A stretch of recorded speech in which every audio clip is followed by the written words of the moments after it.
बिस्मिल्लाहिर्रहमानिर्रहीम।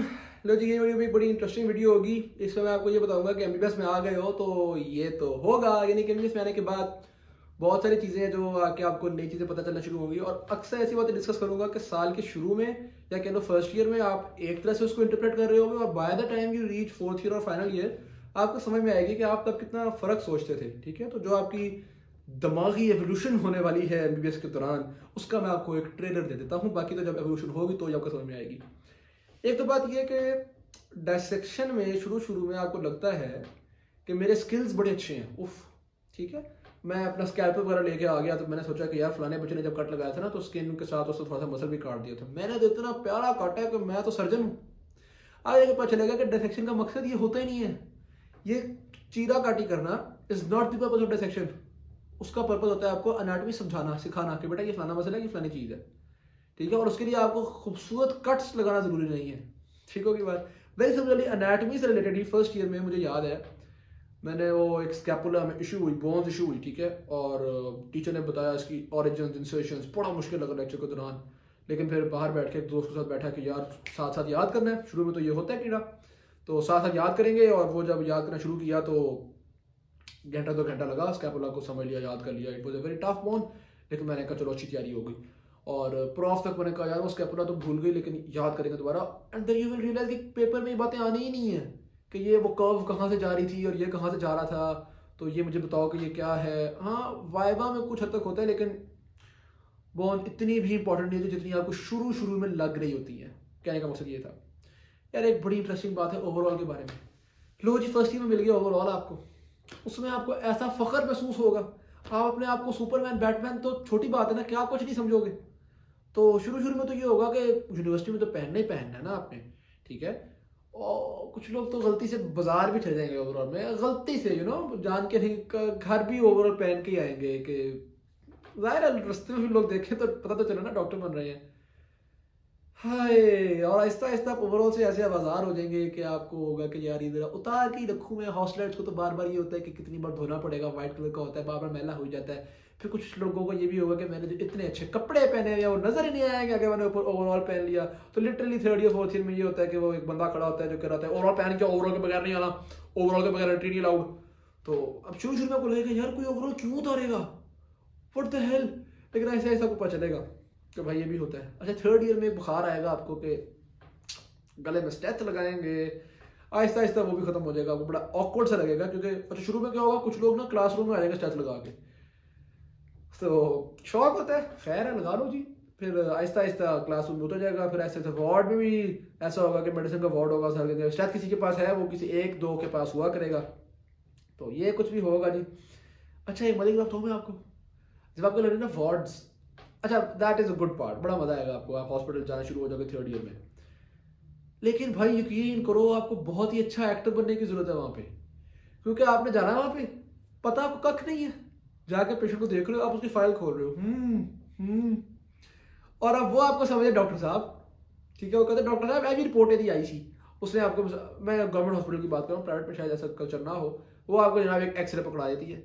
वो आपको एक्सरे नहीं पढ़ना आता, लेकिन आप क्या करोगे, उसको ऐसे उठाओगे, रोशनी की तरफ देखोगे, हाँ नहीं मेरा ख्याल है इसमें फ्रैक्चर तो नहीं है, लेकिन मैं सीनियर डॉक्टर से मजीद कंसल्ट कर देता हूँ। लिटरली मैंने बाजू का तो ऐसे भी किया कि मुझे नहीं अभी पता इस केस की हिस्ट्री क्या चल रही है, जो कंसर्न डॉक्टर आपको ट्रीट करें मैं उनसे पूछ के बताता हूँ आपको। एज मैं पता जरा सीनियर बंदा हूँ, मैं इन कामों में थोड़ी पढ़ूंगा, तो मैं उससे पूछ के बताता हूँ आपको। तो एक्टिंग करनी पड़ती है बहुत, आपको वार्ड में बहुत शदीद किस्म की, आप फाइल को ऐसे पलट पलट के देख रहे होते हो, और लिटरली क्या होता है उसमें कहीं एक आपको लफ्ज नजर आ जाता है मायोकार्डियल इन्फार्क्शन, आपको ओए ओए ये मुझे पता है ये क्या है, दोस्त को पता है इसको क्या है, इसको मायोकार्डियल इन्फार्क्शन है, पता है मुझे पता है इसका, क्योंकि जो उन्होंने लिखा होगा आपको समझ आने कोई नहीं है। तो रिपोर्ट्स होंगी, वो रिपोर्ट्स आपको समझ नहीं आएगी, फिर आप रिपोर्ट्स में देख रहे होगे खुद ही जो नीचे मार्क्स दिए होते हैं ना उन्होंने, वो इंग्लिश में पढ़ के तो आप पेशेंट को उर्दू में ट्रांसलेट कर दोगे, पता है इनके पेट में ना पानी पड़ गया, इसका थोड़ा सा फर्क पड़ रहा है थोड़ा सा ना। ओवर एक्टिंग करता है साला, ओवर एक्टिंग की औलाद। तो भाई साहब एक्टिंग आपको अच्छी आनी चाहिए, आप क्या टहका होगा आपका, लेकिन एक्टिंग बहुत अच्छी आनी चाहिए। कई बार बड़े ऑकवर्ड मोमेंट्स भी हो जाते हैं, तो ये आपके वार्ड में होगा। एक और बात जो भी आपको समझ आई नहीं आगे आ जाएगी, वो है ऑनलाइन लेक्चर्स की इंपॉर्टेंस। तौबा, टीचर को आपने बात सुन ली घंटा लगा के, और समझ में आपको ये आई, मैं वो एक एग्जांपल देता हूँ। मैंने शुरू शुरू में जनाब बड़ा अच्छे टीचर को सुनना शुरू कर दिया, तो अभी टीचर लेक्चर दे रही हैं, समझ ही कुछ नहीं आ रही, एट द एंड मैं ब्लैंक हूँ। तो मैंने कहा यार तो सीन अच्छा नहीं है, थोड़ा सा पहले पढ़ के आएंगे ना तो फायदा होगा। अगले दिन मैंने गाइडेंस के 2 पेजेस पहले से पढ़ लिए और फिर अगले दिन जब मैं लेक्चर में गया तो आई रिमेंबर, मेरा ख्याल है वो मीन सिस्टमिक फीलिंग प्रेशर का जो कंसेप्ट है ना वो वाला, जनाब मैम ने पूरे घंटे का लेक्चर लगा दिया उन 2 डेफिनेशंस पे, और लिटरली जो मैं समझ के आया था ना वो भी कंफ्यूज कर दिया मुझे।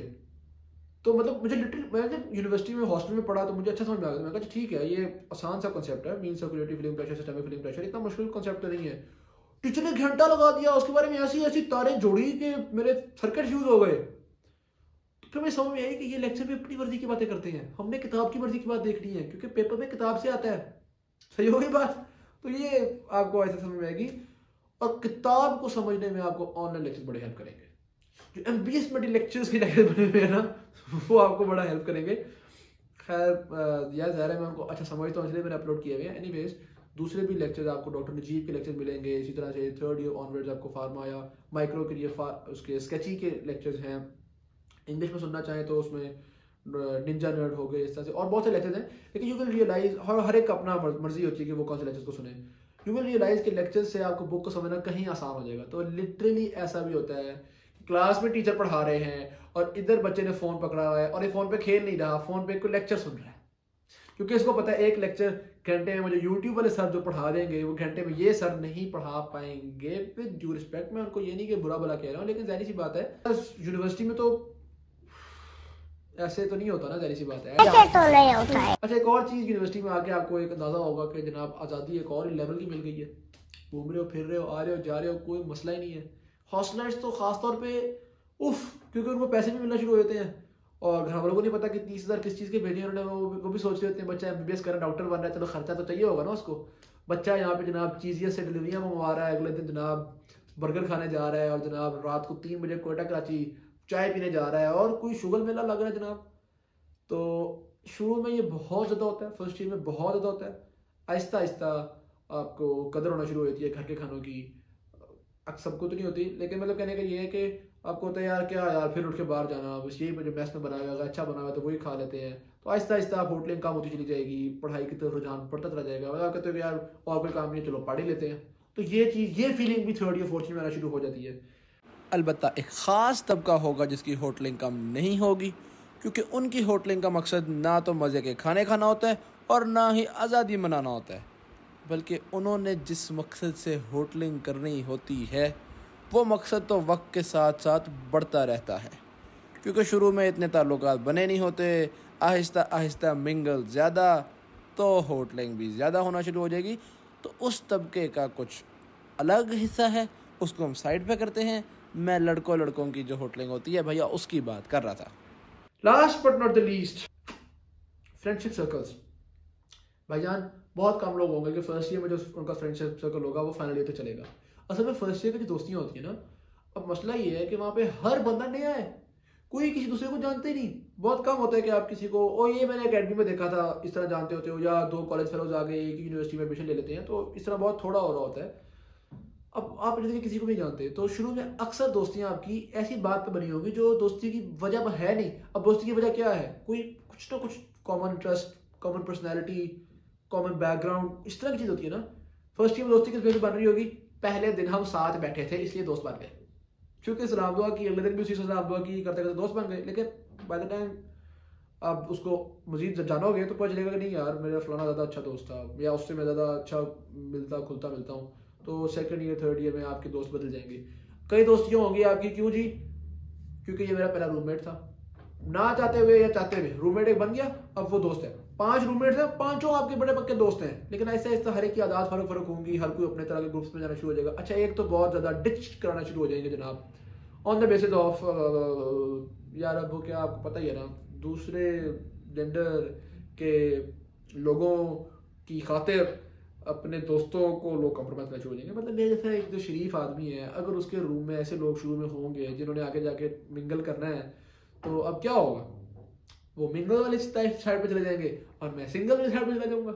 तो फिर हम दोस्त तो नहीं रह पाएंगे ना, क्योंकि जाहिर सी बात है यूनिवर्सिटी में इकट्ठे रोम अराउंड करोगे तो ही आप दोस्त हो ना। अब वो रोम अराउंड ही फर्क ग्रुप कर रहे हैं, मैं फर्क ग्रुप से कर रहा हूँ। अच्छा ये बातें जो है ना, ये मेरी क्लास फेलोज के लिए नहीं है, क्योंकि वीडियो वो भी देख रहे होंगे, मैं देखो वो हर बात को किसी तरह को जज कर रहा होगा, मैं एक जनरल बात कर रहा हूँ, ठीक है। अपनी मैंने बात सिर्फ एज एन एग्जाम्पल प्रेजेंट की है, ओके होगी बात। अच्छा बाकी ये है कि आई फील कि आपको इस फ्रेंडशिप के रिलेशन से लर्निंग बहुत मिलेगी। आप हमें इसमें देखोगे कि आपको लोगों के साथ किस तरह इंटरेक्ट करना है, ये आपको सीखने को मिलेगा। किसी के साथ भी बहुत ज़्यादा एक्सट्रीम भी नहीं जाना, किसी से बहुत बिगाड़नी भी नहीं है, क्योंकि एट टाइम्स आपको लग रहा होता है कि यार इतने लोग हैं इसमें से ये मेरे किस काम का, कल को पता चलता है कि आपको उसी से बड़ा काम पड़ जाता है। तो हर एक के साथ एक आपने बना के रखनी है, कुन्ने मीसने की तरह ज़िंदगी गुजारनी है आपने। तो ये बहुत सारी चीज़ें हैं जो आपको टाइम के साथ साथ समझ में आएंगी, आप ऐसा ऐसा सीखोगे। और best of luck for your journey of MBBS। बाकी अगर लाइफ बहुत ही अच्छी करना चाहते हैं तो ये बेहतरीन स्क्रब्स लें, ये MBS अपैरल्स के स्क्रब्स है, मेरा ब्रांड है। 4 बेहतरीन कलर्स में आते हैं, ये जिंक, नेवी ब्लू, मैरून और ब्लैक कलर में अवेलेबल हैं। इनका wrinkle free washing wear fabric होता है और आप देख सकते हैं कि इसमें डबल एंड स्टिचिंग है और मेटल एंड लेस होता है हमारे पजामे में, और बहुत ही अच्छी क्वालिटी की चीज़ें हैं। तो डिस्क्रिप्शन के अंदर मैंने लिंक दे दिया है, दराज के ऊपर ये प्रोडक्ट अवेलेबल है, आप रिव्यूज़ देख के दराज पे इसको ऑर्डर कर सकते हैं।